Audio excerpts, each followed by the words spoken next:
ખેડા જિલ્લામાં વરસાદી માહોલ જામ્યો છે।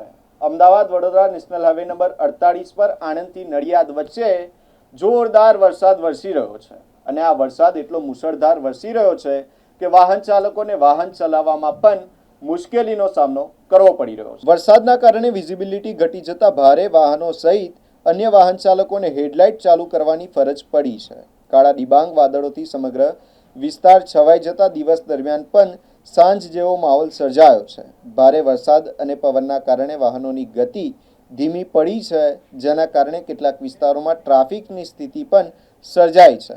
હવામાનમાં આવેલા અચાનક પલટા બાદ નડિયાદ આણંદ પંથકમાં ઠંડક પ્રસરી ગઈ છે। ભારે વરસાદ દરમિયાન સાવચેતીપૂર્વક વાહન ચલાવો, પરંતુ અંતર જાળવો, હેડલાઇટનો ઉપયોગ કરો અને અનાવશ્યક ઓવરટેકિંગ